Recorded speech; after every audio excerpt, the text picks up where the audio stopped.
Auditeurs, auditrices, bonjour et bienvenue dans l'émission Avec Alf.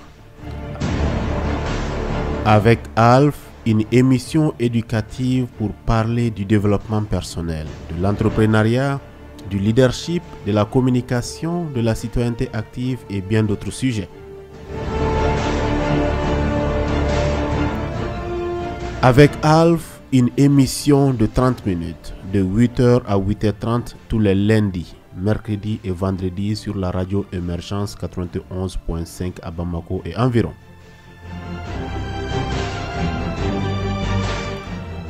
Pour ce 10e numéro de l'émission Avec Alf, nous allons vous parler des stratégies de prospérité selon Jim Rohn. Jim Rohn, un des pères fondateurs du développement personnel aux États-Unis. Moi, je suis Alfousseni Sidibé et à la technique, Cyril Kofi.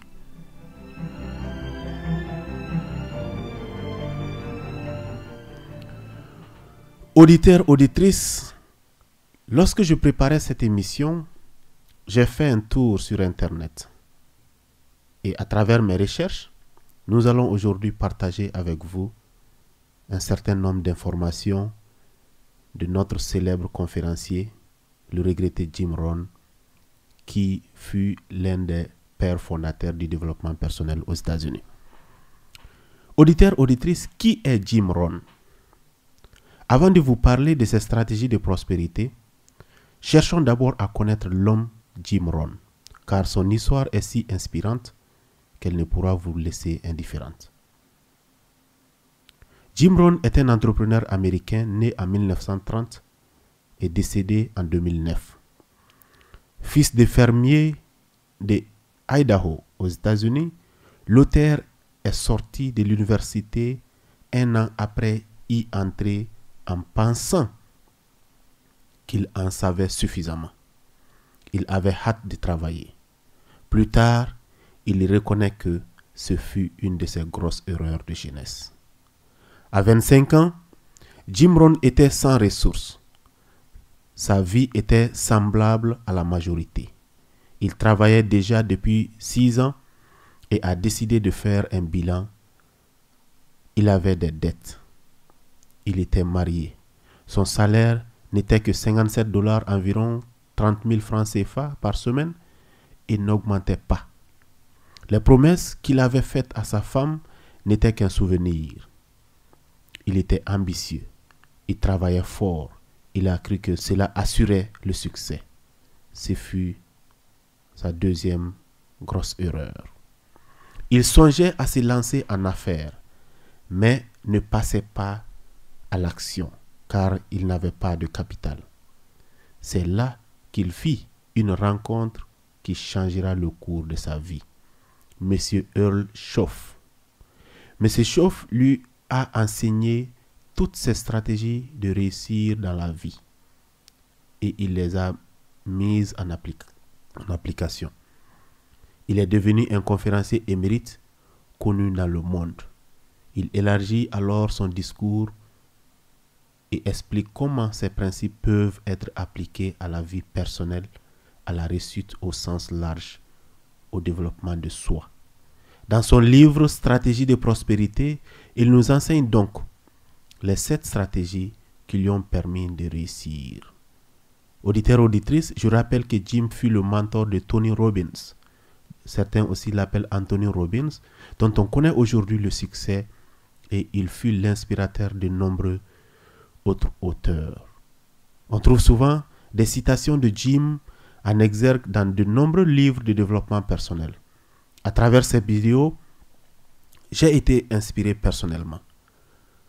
Moi-même, pour me permettre de mettre en place Live Your Dream Mali, qui est aujourd'hui une entreprise malienne qui forme les gens en anglais, en leadership, en citoyenneté active et bien d'autres. Et certainement qui m'a motivé à lancer aussi cette émission en vue de partager avec vous certaines idées qui pourront vous aider à changer votre vie. C'est pour dire que lorsqu'on met en application les conseils que nous recevons des conférenciers comme Jim Rohn, notre vie se transforme de la plus belle des manières. Auditeurs, auditrices, Vous savez, d'heureuses occasions se présentent invariablement à ceux qui savent développer leurs talents, qui ont l'ambition et qui, grâce à la discipline et à la persévérance, font preuve d'initiative. Parvenir au succès et vivre une vie heureuse est sans doute la quête la plus universelle qui soit. Et pourtant, chacun n'a pas la même définition de ces mots. Jim Rohn débute son livre en tentant de définir les concepts de succès, de bonheur, de réussite, de prospérité et surtout en mettant le lecteur en confiance sur le fait que ces livres ne s'adressent pas uniquement à ceux qui veulent devenir millionnaires en peu de temps. Il s'agit surtout de parvenir à une vie libre, équilibrée et heureuse, que ce soit financièrement, physiquement, personnellement, intellectuellement, spirituellement, etc. Prospère signifie d'abord de ne pas se sentir limité, ce qui est évidemment relatif aux besoins que l'on a. Selon Jim Rohn, il y a deux sortes de souffrances que nous pouvons endurer. Celle induite par la discipline et celle induite par le regret et la frustration. À nous de choisir laquelle est acceptable pour nous. Et ceci résume parfaitement l'esprit de ce livre, Stratégie de prospérité. En effet, il n'y a dans cet ouvrage aucune formule magique, de trucs ou astuces pour parvenir à une vie d'abondance en un claquement de doigts. Tout est affaire de discipline. Oui, je sais, ça peut être décevant à entendre, mais d'un autre côté, c'est aussi rassurant, car c'est réaliste et concret. Et donc, tout à fait possible à mettre en œuvre. Mais encore, faut-il savoir de quelle discipline on parle. Il faut d'abord avoir un plan et adopter une stratégie pour appliquer ce plan. Le succès, dit l'auteur, ce n'est finalement que quelques simples stratégies appliquées chaque jour avec discipline.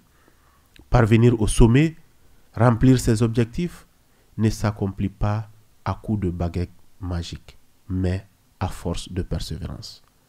Alors, découvrons ensemble les 7 stratégies de prospérité que propose Jim Rohn, juste après cette chanson de Aramata Diakité que nous allons déguster.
Auditeurs, auditrices, Dibi Mani, chassons l'obscurité dans nos esprits.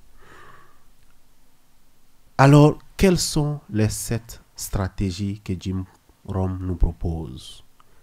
Première stratégie, libérer le pouvoir des objectifs. Les objectifs sont des rêves clairement définis et vous aident à trouver des motifs qui vous poussent à agir. Si vous savez ce que vous voulez et que vous le voulez vraiment, vous trouverez inévitablement le moyen de l'obtenir. Alors, posez-vous la question suivante. Qu'est-ce qui me motive réellement? Alors, Jim Rohn distingue 4 facteurs de motivation chez un être humain. La première, la reconnaissance. Nous avons tous besoin d'être reconnus à un moment donné pour avoir accompli quelque chose. Et ceci peut être un facteur de motivation. Deuxième, éprouver le sentiment de réussite. Oui, lorsqu'on accomplit quelque chose de grand, on a ce sentiment de fierté qui est en nous, qui fait que nous sommes toujours motivés à réussir les choses. Troisième, la famille. Oui, nous sommes nombreux à se réveiller le matin très tôt pour subvenir aux besoins de nos familles. Ça peut être une source de motivation. Et quatrième chose, la générosité. Oui, la générosité crée quelque chose en nous lorsque nous parvenons à aider d'autres personnes. Ça également, ce sentiment que nous recevons après avoir aidé quelqu'un aussi peut être une source de motivation. Alors, comment faire pour se fixer des objectifs? Selon Jim Rohn, il y a 2 types d'objectifs. Les objectifs à long terme, c'est-à-dire qu'est-ce que je désire faire durant les 10 prochaines années. Dès qu'un objectif est atteint, il nous encourage à se fixer un nouvel objectif. Il y a également les objectifs à court terme. Ce sont ces objectifs qui se réalisent et qui nous amènent vers les objectifs à long terme. Auditeurs, auditrices, Jim Rohn suggère de faire en sorte que vos échecs soient douloureux et si douloureux, car si ça fait mal, nous n'ayons plus envie d'en subir à nouveau. Tandis que si c'est anodin, alors subir un échec sera une formalité. Aussi, Jim Rohn vous demande de viser haut, suffisamment pour exiger de vous un effort, motivé à l'action, mais vous ne devez pas être dans les nuages non plus pour ne pas vous décourager. Ensuite, il vous incite à demander. Oui, demandez ce que vous désirez, mais faites-le de façon intelligente. Ayez foi en vous-même et en vos objectifs. Jim Rohn recommande de classer les objectifs par priorité. Lorsque vous déterminez des objectifs, il en faut des priorités et des secondaires. À chaque fois que vous vous posez un objectif, demandez-vous, est-ce un objectif majeur ou mineur, afin de bien identifier la priorité de cet objectif. Et enfin, Jim vous conseille d'être concentré. Accordez un maximum de concentration à tout ce que vous faites. Si vous voulez rêver, et c'est important, faites-le dans les plages de temps que vous vous êtes réservé pour ça. Le reste du temps, concentrez-vous. Vous n'imaginez pas quel effet cela aura sur votre vie. Deuxième stratégie, étendez la sphère de vos connaissances. Il est important d'apprendre à se saisir de tout ce qui a une réelle valeur autour de soi. Continuez à apprendre. L'arrêt de l'école n'est pas un prétexte pour arrêter d'apprendre. Créez un journal pour prendre note de vos activités. À la fin de chaque semaine, passez un temps à réfléchir à ce qu'il s'est passé ces 7 derniers jours afin d'analyser vos échecs. Ensuite, il nous explique comment acquérir la sagesse et selon lui, il y a 2 voies. Première voie, la réflexion, qui signifie regarder les événements qui se sont déroulés dans votre vie et tirez-en des leçons. Ainsi, vous apprendrez énormément. Une expérience peut devenir une denrée monnayable, une source de recherche, mais il en sera ainsi que si vous prenez le temps de réfléchir à cette expérience et de la noter dans votre esprit. Une fois que vous ferez cela, vous transformerez vos expériences en quelque chose de valable. Deuxième voie, apprendre à partir de l'expérience d'autrui. Apprenez des échecs d'autrui et ne reproduisez pas leurs erreurs. Il y a plusieurs façons d'apprendre d'autrui. 1. Les livres et cassettes.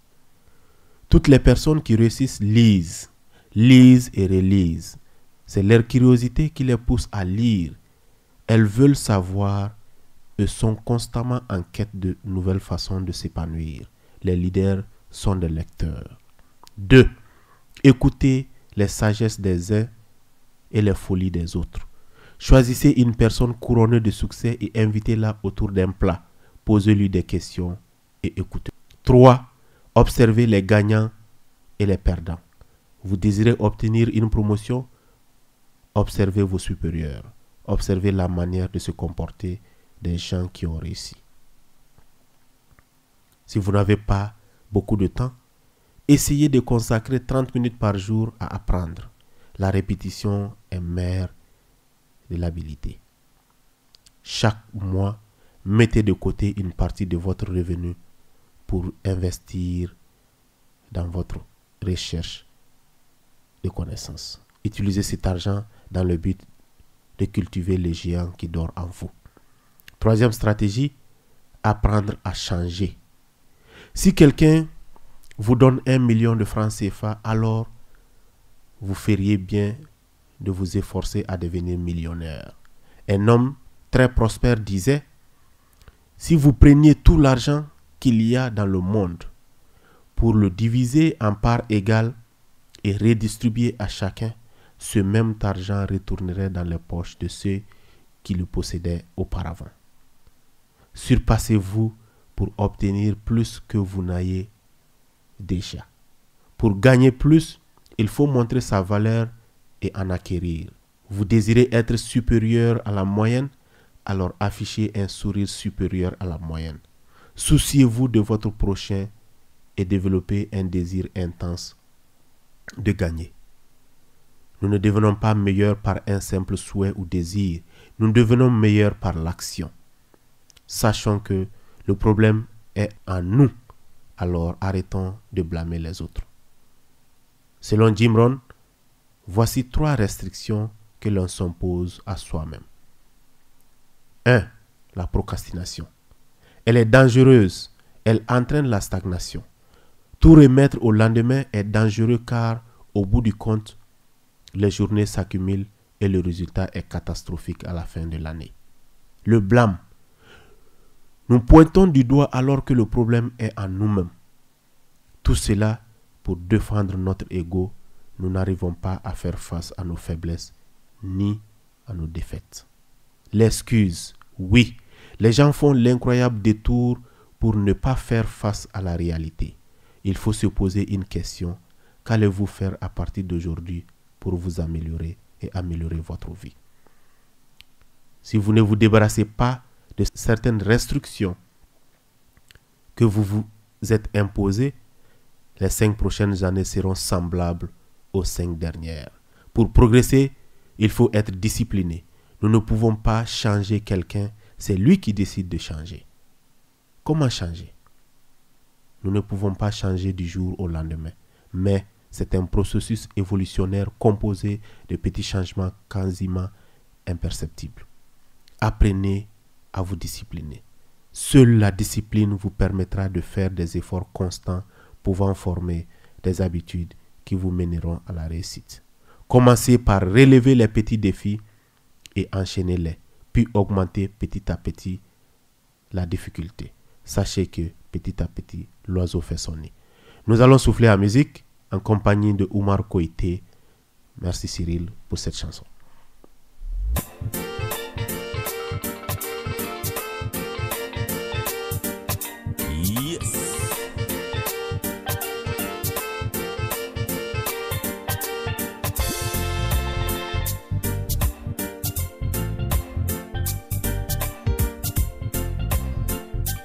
Allah kanichi kuibika jamana sonya katuka so Allah kanichi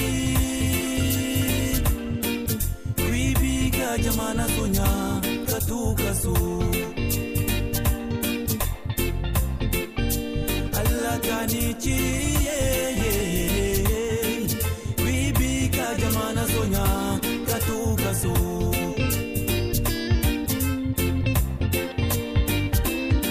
ni mumaso ukashaka nyinganye shaka budo ni mumaso uka Joseph nyininga Joseph budo ni mumaso uka buba nyinganye wakari budo ni mumaso uka tijani nyinganye tijani budo ye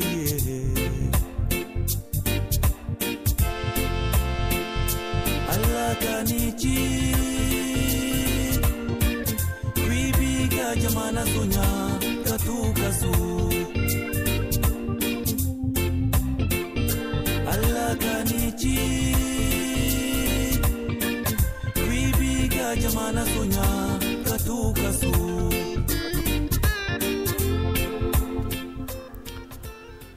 Auditeurs, auditrices, la quatrième stratégie, occupez-vous de vos finances.